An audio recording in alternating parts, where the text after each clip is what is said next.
Y el día de hoy voy a compartir con ustedes un tema que he decidido titularle La herencia perfecta, la herencia perfecta.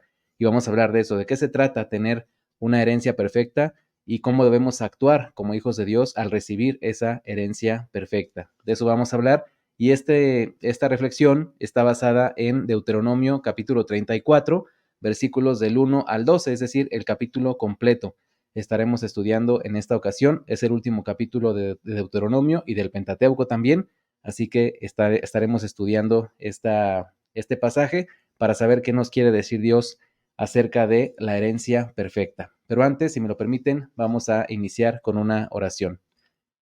Bendito Dios, te damos muchas gracias, Padre, por esta tarde en la que nos permites reunirnos en torno a ti, Señor, con este grupo hermoso de Fuego Nuevo, Señor. Te pedimos que nos hables a todos, que nos instruyas, que nos reveles lo que tienes preparado para nosotros en esta tarde, Señor.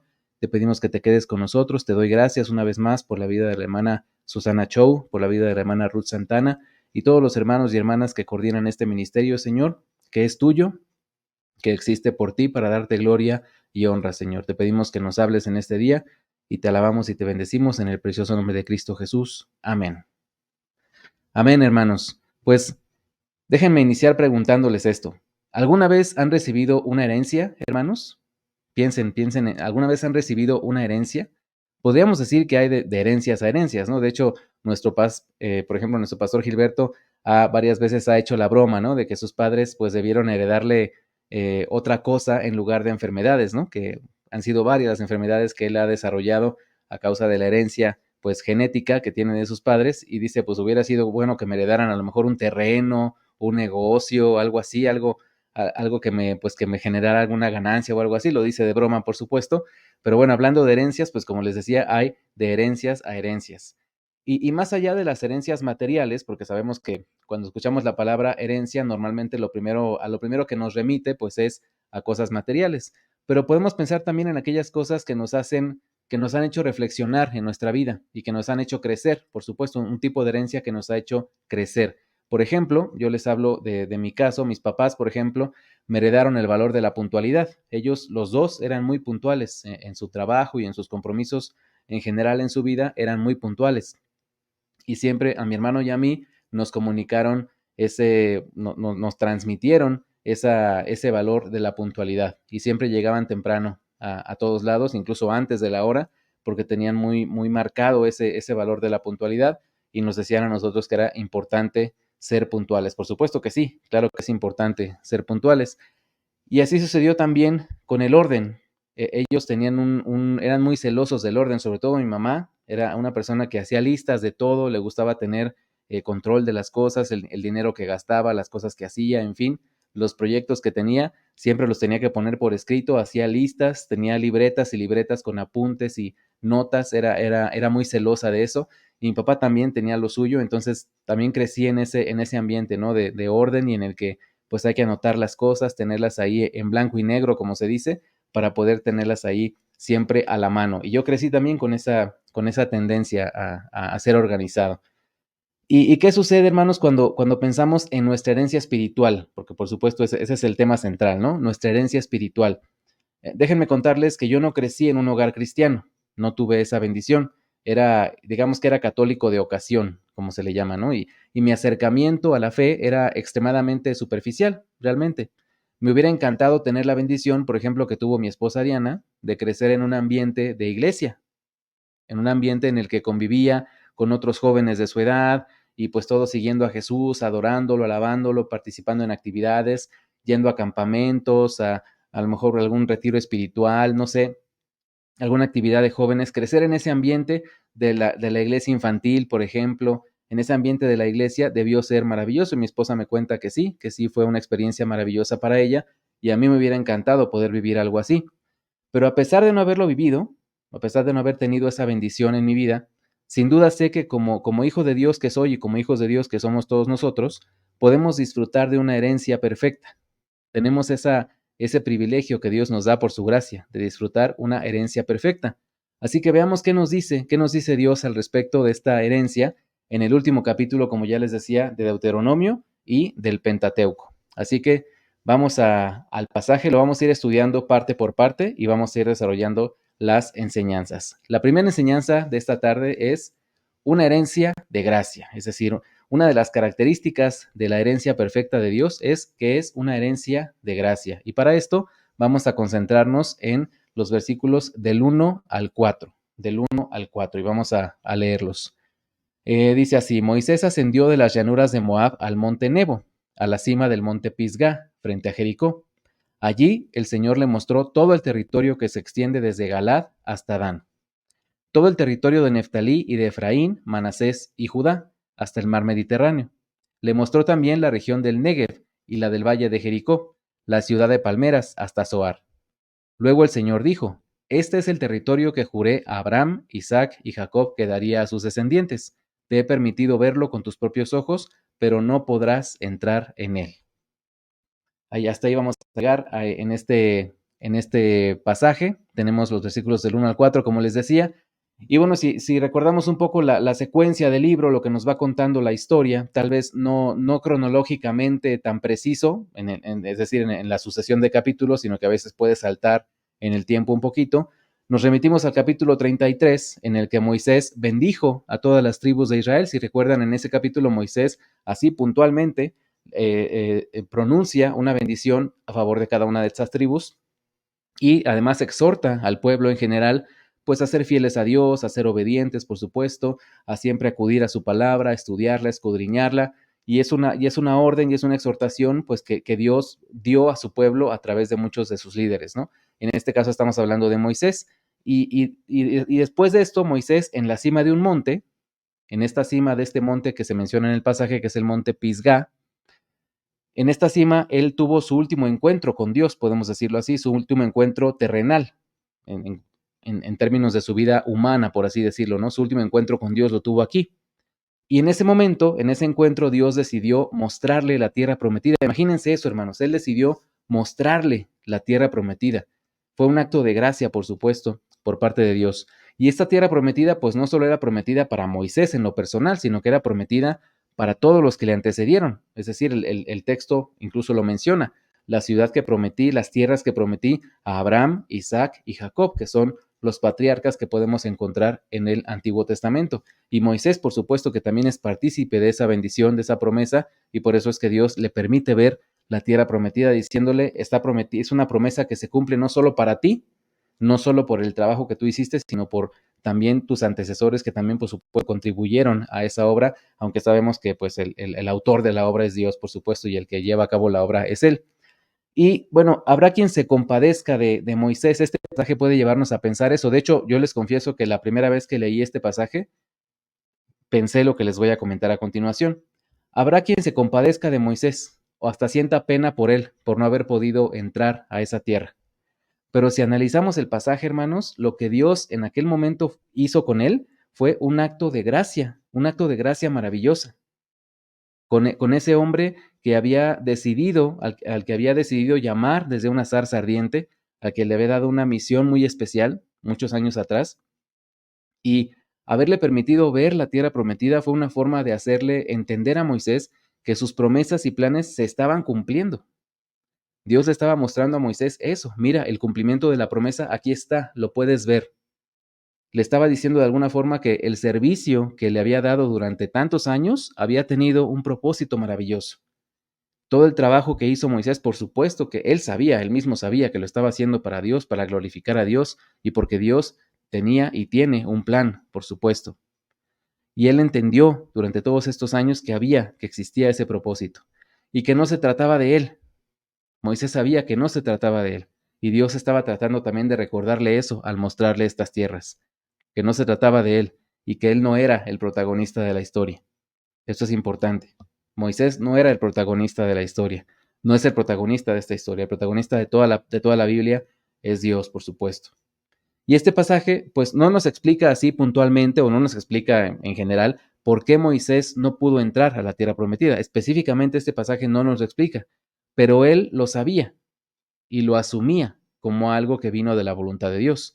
Es decir, Moisés obedeció las órdenes de Dios al estar en ese monte, al escuchar lo que Dios tenía que decirle y al ver esta tierra que Dios le estaba mostrando. Así que, más allá de compadecernos, hermanos, recordemos lo que la palabra de Dios nos dice acerca de Moisés en el Nuevo Testamento, porque Moisés también aparece en el Nuevo Testamento. Y uno de los pasajes más representativos de Moisés, de la figura de Moisés en el Nuevo Testamento, se presenta, por ejemplo, en Lucas 9, 28 al 31, que es el asunto de la transfiguración. Y vamos a leer este pasaje.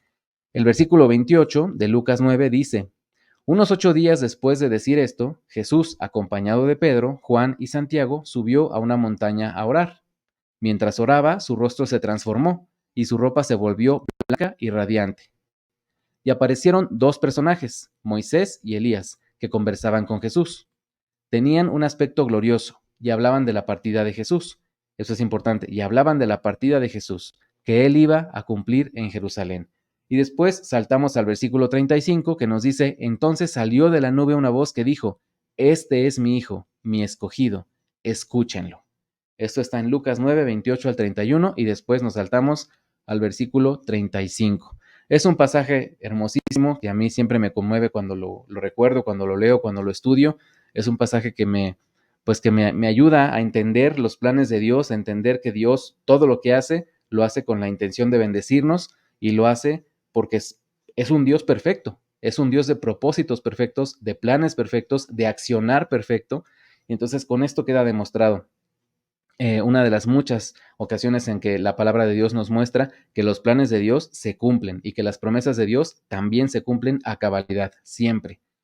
Así que, aunque la transfiguración sucedió muchos años después, por supuesto, de esto que estamos hablando de Moisés, a través de este pasaje podemos ver que Moisés está, por supuesto, en la presencia de Dios, él está en el cielo, de modo que al final sí entró en la tierra prometida, podemos decir que sí entró en la tierra prometida y recibió una hermosa herencia de gracia como representante de la ley del Antiguo Testamento. Si recordamos en esta escena, pues aparece Jesús, él se transfigura y están junto a él Moisés y Elías. Moisés como representante de la ley y Elías como representante de los profetas, de forma que tenemos ahí la ley y los profetas. Y hay esos versículos que me salté justamente entre el 31 o 32 y 34 son en los que los discípulos quieren hacer enramadas para estos personajes, para estas personas que aparecen ante ellos, y Jesús responde de esta manera: Dios les dice, este es mi hijo, mi escogido, escúchenlo, es decir, ahora el que importa es Él es el cumplimiento de la promesa, Él es la revelación máxima de Dios. Entonces ahora nuestros ojos deben estar puestos en Él, ya no en Moisés, ya no en Elías, sino en Jesús, porque Él es la consumación de esa promesa, Él es la revelación máxima de Dios. Y eso es lo que les está dando a entender. La frase que dice en el pasaje, hablaban de la partida de Jesús, esta frase que tan importante que de hecho les dije que la recordáramos, hablaban de la partida de Jesús, nos indica que tanto Moisés como Elías sabían que la promesa de Dios estaba cumpliendo. Es decir, ellos habían recibido su herencia. Y no solo eso, sino que daban gloria a Dios por eso. Con esto podemos entender, porque ellos hablaban de la partida de Jesús, ellos sabían por qué Jesús en ese momento había venido a la tierra, por supuesto. No en el momento en el que vivieron ellos en la tierra, por supuesto, porque era una etapa distinta de la historia, pero en ese momento hablaban de la partida de Jesús, y eso es lo que nos dice este pasaje. Así que podemos pensar en algunas enseñanzas muy importantes, y la primera de ellas es que aunque Dios nos hace partícipes de sus planes, nos hace partícipes de sus planes para bendecirnos, su cumplimiento no depende de nosotros. Es decir, nosotros participamos en el plan de Dios, obedecemos a Dios, escuchamos su voz, pero finalmente los planes de Dios se dan porque esa es su voluntad. Es decir, ya hemos dicho antes, ¿no? Que los planes de Dios se dan con nosotros, sin nosotros o a pesar de nosotros.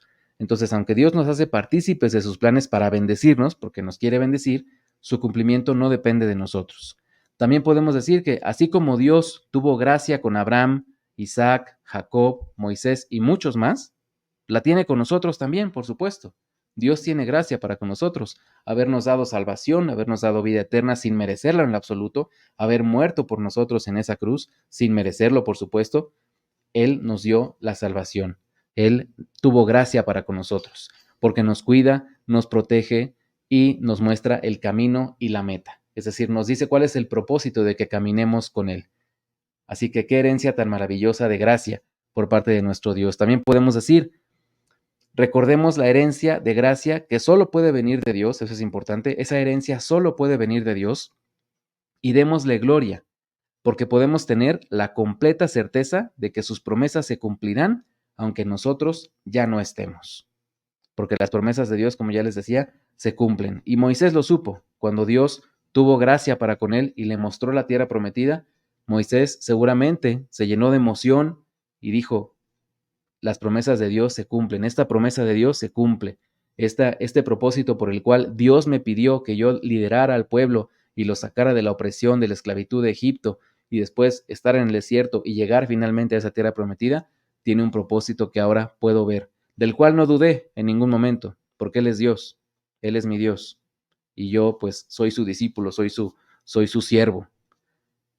Tal vez Moisés pensó eso. Ahora veo la consumación de esa promesa. Ahora veo lo que Dios me permite ver, pero que de alguna manera me enseñó desde el principio, desde la primera vez que hablé con él. Entonces, estamos hablando de una herencia de gracia. Y también podemos hablar, hermanos, de una herencia de testimonio, como segunda enseñanza, una herencia de testimonio. Y vamos ahora con los versículos del 5 al 8 que dicen así: allí en Moab murió Moisés, siervo del Señor, tal como el Señor se lo había dicho, hablando de cumplir promesas. El versículo 6 dice, y los sepultó en Moab, en el valle que está frente a Bet Peor, pero hasta la fecha nadie sabe dónde está su sepultura. Eso es importante y lo vamos a mencionar en un momento. El versículo 7 dice, Moisés tenía 120 años cuando murió. Ese número también tiene un significado y lo vamos a ver. Y dice, con todo, no se había debilitado su vista ni había perdido su vigor. Ojo con eso. No se había debilitado su vista ni había perdido su vigor. Era un hombre de 120 años. Así que esto, por supuesto, es admirable y con eso también podemos entender la gracia que Dios tuvo para con Moisés. Y en el versículo 8 nos dice, durante 30 días los israelitas lloraron a Moisés en las llanuras de Moab, guardando así el tiempo de llanto y luto por su muerte. Aquí este asunto de los 30 días es interesante porque en la cultura de aquel entonces el luto o el tiempo de luto que se tenía por los fallecidos era de 7 días normalmente. Pero en este caso, como se trataba de un líder, se trataba de un personaje pues destacado dentro de la sociedad de aquel entonces, dentro de la cultura, entonces se prolongaba hasta 30 días. De modo que, bueno, Moisés evidentemente tenía que tener este honor de que durante 30 días los israelitas pues lloraran y pues estuvieran en duelo por su muerte. Así que es un detalle cultural interesante que sucedió y que se nos explica en este pasaje. Y como les decía antes, aquí hay un detalle en cuanto a la traducción del texto original. Es interesante saber esto. La mayoría de las versiones indican que Dios mismo sepultó a Moisés. De hecho, la que acabamos de leer, que es la nueva versión internacional, indica eso, que Dios mismo sepultó a Moisés. Mientras que hay algunas, son pocas realmente, pero hay algunas que solo mencionan que fue enterrado. Dice Moisés fue enterrado, no indica que haya sido enterrado por Dios. Y bueno, algunos comentaristas que consulté afirman que la traducción más correcta, en este caso, sería la que se inclina por la sepultura realizada por el pueblo, es decir, liderados por Josué, el pueblo sepultó a Moisés. Eso es lo que afirman estos comentaristas, que sería lo más correcto pensar que la sepultura la hicieron ellos. Pero más allá de eso, más allá de quién lo haya enterrado, podemos pensar que Dios tomó la decisión de ocultar la sepultura de Moisés para evitar que el pueblo lo adorara y perdiera el foco de lo que estaba sucediendo. Por eso ese testimonio, digamos, ¿no? Y vamos a ver esto del foco, lo vamos a ver un poquito más adelante también. Y pensamos en la vida de Moisés, que a pesar de sus errores, a pesar de las cosas que no hizo tan bien, Moisés fue un fiel colaborador de Dios. Y más allá de eso, él tenía muy clara la misión, por supuesto, que debía cumplir, que era llevar al pueblo a la tierra prometida, liberarlo de la esclavitud y así ver cumplida la promesa, como decíamos antes. Moisés sabía por qué Dios lo había llamado. Aunque al principio titubeó, al principio dijo, no, pero es que yo ni siquiera sé hablar, cómo me voy a comunicar con el pueblo, luego ni siquiera sé quién eres tú, dime cómo, de parte de quién les digo que viene este mensaje. Y es cuando Jesús le dice, diles que yo soy, te dio este mensaje, yo soy, te manda a hacer esto. Y Moisés también, bueno, ayudado por su hermano Aarón y por otras personas, pues también participó, por supuesto, en este ministerio, aunque al principio titubeó, pero entendió cuál era el propósito de Dios y se dejó usar por él. Así que como lo vimos antes, Moisés está en la presencia de Dios, por supuesto, y podremos conocerlo cuando llegue el momento. Podremos platicar con él en el cielo, podremos estrechar su mano, tal vez, no lo sé, podremos conocerlo de alguna manera.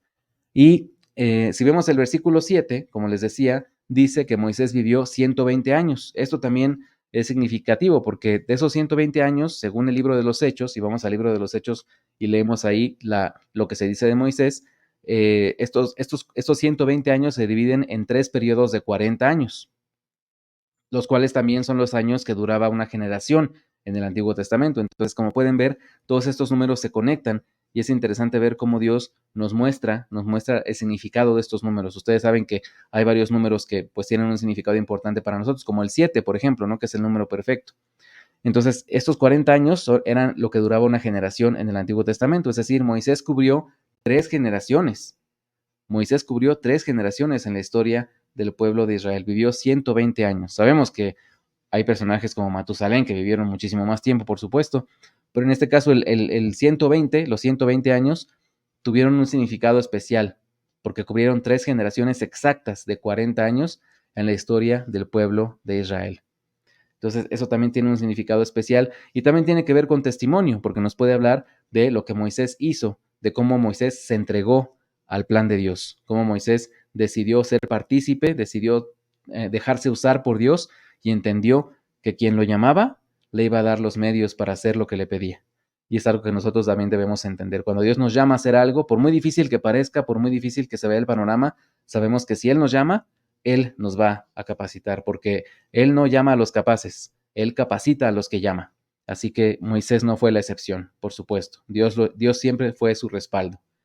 Y a pesar de que el texto nos dice acerca de Moisés que con todo no se había debilitado su vista, ni había perdido su vigor, es decir, él estaba todavía en buena condición, él mismo reconoció, el mismo Moisés reconoció en un capítulo anterior, en el 31, que digamos que pues ya no estaba para esos trotes, ¿no? Eso fue lo que básicamente en lenguaje muy informal, muy popular de estos tiempos, podemos decir, ¿no? Moisés dijo, ya no estoy para estos trotes.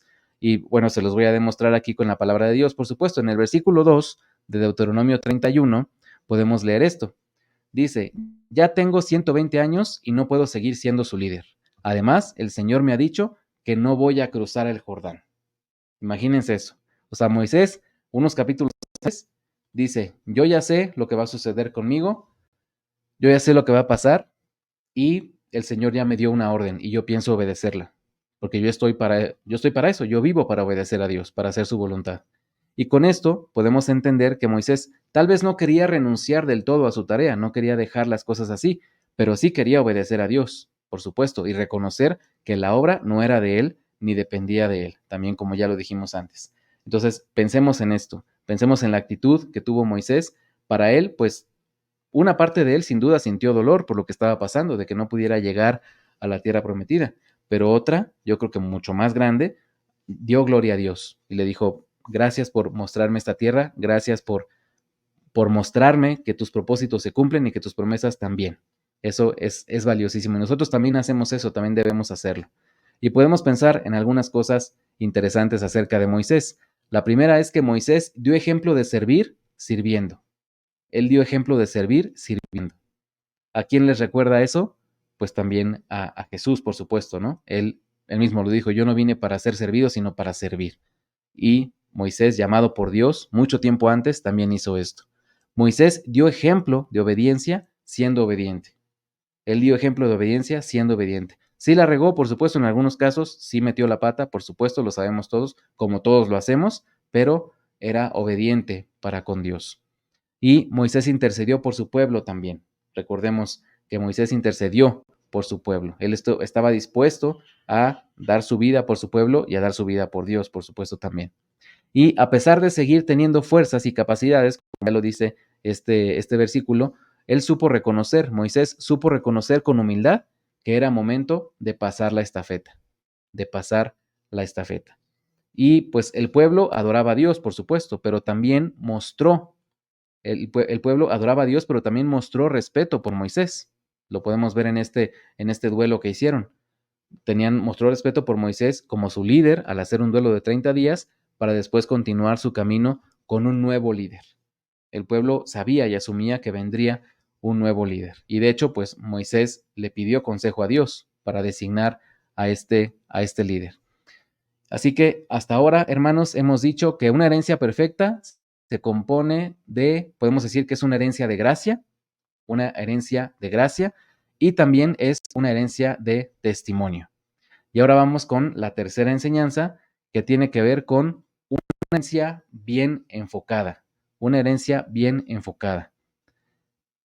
Y vamos a ver de qué se trata esto. Es el versículo 9, solamente, el Deuteronomio 34:9, que dice así: Entonces Josué, hijo de Nun, fue lleno del espíritu de sabiduría, porque Moisés puso sus manos sobre él. Los israelitas, por su parte, obedecieron a Josué e hicieron lo que el Señor había ordenado a Moisés. Este tal vez sea el versículo más hermoso, más significativo de este pasaje, porque nos muestra cosas muy interesantes. Si pensamos en el capítulo 27 de Números, también dentro del Pentateuco, en ese capítulo es anunciada la muerte de Moisés. Y Moisés, como les decía, le pide a Dios que le indique a alguien que pudiera sucederlo, a alguien que pudiera pues seguir con la labor que él venía haciendo. Y así es como Dios designa a Josué como el nuevo líder. Dios le dice, así tal cual, ve con Josué es el que debe sustituirte. Y dice nuestro texto que Josué fue lleno del espíritu de sabiduría y que Moisés puso sus manos sobre él. Esto lo que significa es que pues, se refiere a una tradición cultural de aquel entonces y tenía que ver con la transferencia de autoridad. Es decir, Moisés estaba transfiriendo su autoridad a Josué y este acto de poner las manos sobre él tenía que ver con eso, con transferir esa autoridad y por supuesto también esa responsabilidad tan grande que era liderar al pueblo de Israel. Y en la segunda parte de este versículo queda muy claro que quien está al frente de toda esta operación, de todo este esquema, pues es, como diría el Paz, el MMPF del universo, es decir, Dios, nuestro Dios. En una sola frase se puede apreciar una cadena de obediencia, si lo podemos llamar así, una cadena de obediencia entre Dios, Moisés, Josué y todo el pueblo. Es decir, Dios llamó a Moisés, le dio una orden, le pidió que hiciera muchas cosas, que le sirviera. Moisés obedeció, transmitió ese mensaje a Josué, que se convirtió pues en su discípulo, en su aprendiz, en su colaborador. Y después Josué, al convertirse en el líder del pueblo, siguió siendo obediente, siguiendo esa cadena de obediencia y lo transmitió al pueblo. Y el pueblo, después de algunos estira y aflojes y de algunas situaciones que Josué tuvo que enfrentar en su liderazgo, el pueblo aceptó el desafío y dijo, seguiremos a Dios y te obedeceremos a ti como nuestro líder, porque sabemos que tú estás con Dios y sabemos que lo que tú nos pides hacer viene de Dios y por eso te obedecemos. Entonces Josué pasó también por eso. Y podemos pensar en algunas enseñanzas que también son importantes, tienen que ver con esto de la herencia bien enfocada. Cuando sabemos que seguimos un camino trazado por Dios, hermanos, eso nos da no solo certeza personal, es decir, no solo podemos decir, bueno, yo sé que Dios me está bendiciendo, yo sé que Dios quiere que haga esto porque es su voluntad y su voluntad es perfecta. No solo va ahí, sino que nos permite transmitir esta certeza a quienes viven detrás de nosotros. Bueno, no que nos estén persiguiendo, ¿verdad? Sino que a los que siguen de nosotros, pues a las generaciones venideras, a eso me refiero, a quienes vienen detrás de nosotros. Esa es la idea. Entonces, nosotros experimentamos el amor de Dios, experimentamos esta herencia enfocada en Él, sabiendo que la obra es de Él, pero esa certeza no se queda solo en nosotros, sino que al vivirla, al aplicarla a nuestra vida, la podemos transferir a las siguientes generaciones, para que ellos también entiendan que los propósitos de Dios se cumplen y sus promesas también, y que todo es obra de Él. También podemos preguntarnos, ¿por qué los israelitas estuvieron dispuestos a obedecer a Josué? ¿Por qué estuvieron dispuestos a obedecer a Josué? Bueno, pues porque sabían cuál era su herencia. Ellos entendieron cuál era su herencia y porque finalmente estaban obedeciendo a Dios. Y eso lo dijeron ellos siempre. Te seguimos como nuestro líder, te amamos, te admiramos, incluso eres importante para nosotros, pero eso es porque sabemos que tú estás con Dios, porque sabemos que tú obedeces a Dios y que tú buscas a Dios y buscas obedecerlo. Y por eso nosotros hacemos eso mismo. Es una enseñanza maravillosa, es decir, el enfoque del pueblo y el enfoque de todos nosotros, perdón que le pegué al micrófono, el enfoque de todos nosotros debe ser Dios, debe obedecer a nuestro Dios.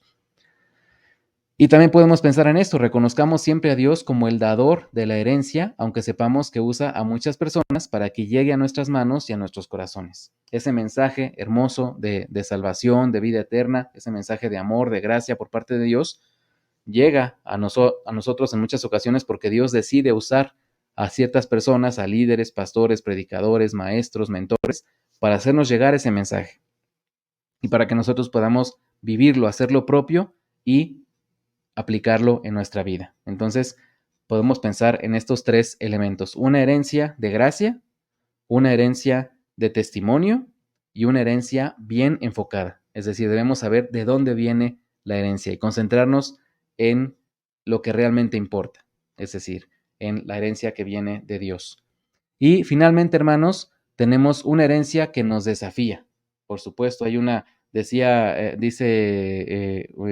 dice en la película de Spider-Man, ¿no? Que con un gran poder viene una gran responsabilidad. Pues sí, con este privilegio que Dios nos da a través de su herencia, por supuesto que viene un desafío para nosotros. Y para ilustrar este desafío, vamos a los últimos versículos de Deuteronomio 34, que son el 10, el 11 y el 12. El versículo 10 dice así: desde entonces no volvió a surgir en Israel otro profeta como Moisés, con quien el Señor hablara cara a cara. Solo Moisés hizo todas aquellas señales y prodigios que el Señor le mandó realizar en Egipto ante el faraón, sus funcionarios y todo su país.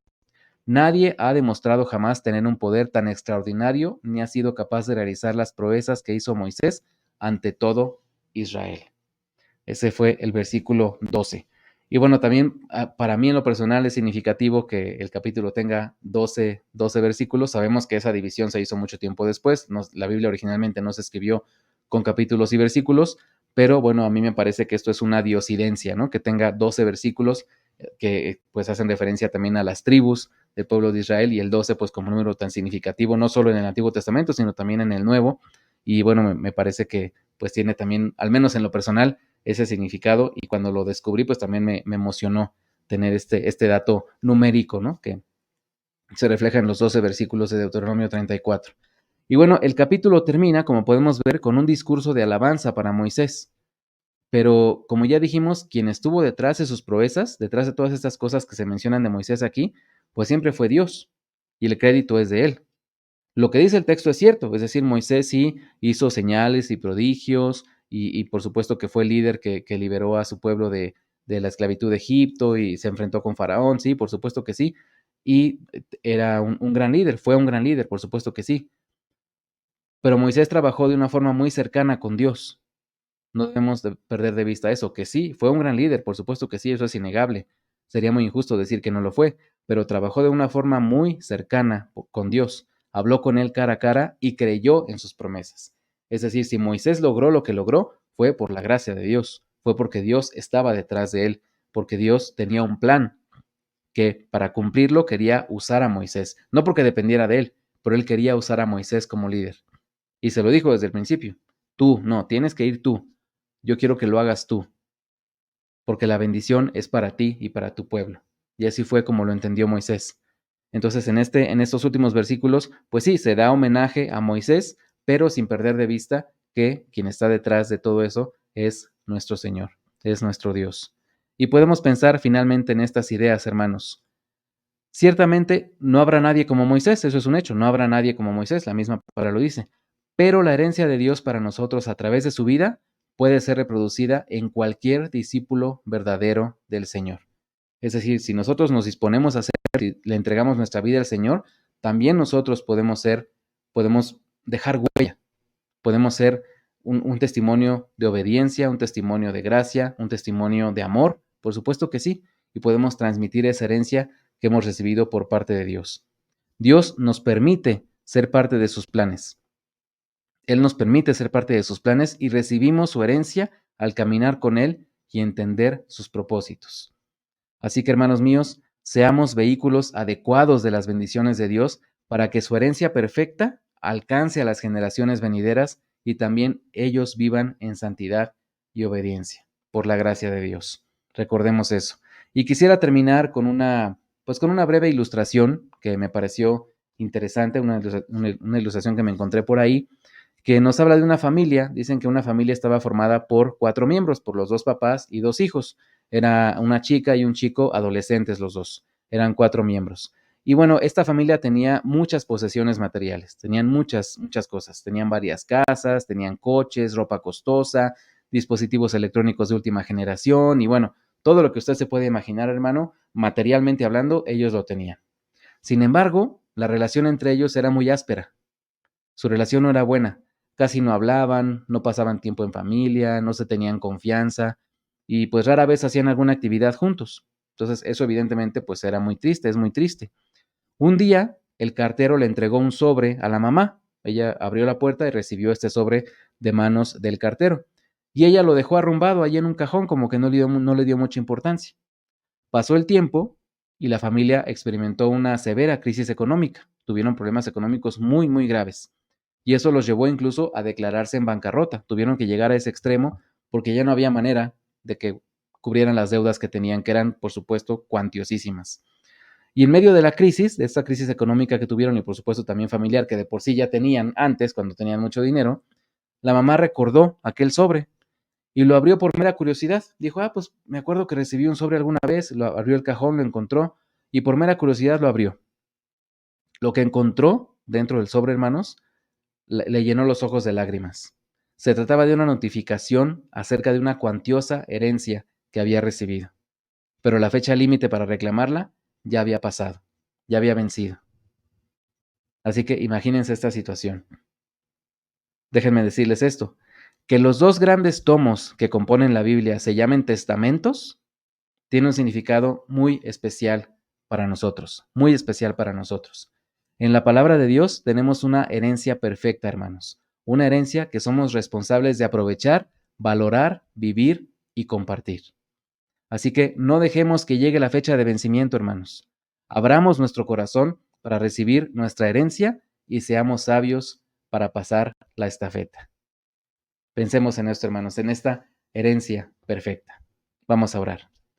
Bendito Dios, te damos muchas gracias, Padre, porque sabemos que todo lo que viene de ti es bueno, Señor, y esta herencia que nos das de amor, de gracia, de esperanza, de fe, te damos gracias por eso, Señor, porque eso es lo que nos permite vivir a plenitud, tu presencia en nuestra vida, saber que tú estás con nosotros, saber que somos creación tuya, saber que tenemos hacia dónde caminar contigo, Señor, saber que tú nos das una meta, un propósito y que además nos bendices haciéndonos partícipes de esa obra, Señor. Tú no nos necesitas realmente, pero vaya que nosotros a ti sí, muchísimo. Y nos bendices mucho al usarnos, Señor, como usaste a Moisés y como usaste a muchos otros personajes de la Biblia y a nosotros en nuestro tiempo también, lo mucho que nos usas, nos bendice, Señor. Gracias por permitirnos eso. Ayúdanos, Señor, a valorar esta herencia, a hacerla propia, a hacerla parte de nuestra vida y también a que seamos sabios para transmitirla, para darnos cuenta de que es una herencia de gracia, una herencia de testimonio, una herencia que está enfocada en ti, Señor, y una herencia que nos desafía, por supuesto, a ser tus hijos, a caminar contigo, a buscarte, a obedecerte y a vivir en santidad, Señor. Gracias por los hermanos de Fuego Nuevo, bendícelos, por favor, bendice al liderazgo de este ministerio, la hermana Chow, la hermana Ruth Santana, a todos los hermanos, Señor, bendícelos y gracias de verdad por este privilegio que me das de compartir la palabra en esta tarde, Señor. Te alabamos, te bendecimos y te damos gracias en el precioso nombre de Cristo Jesús. Amén.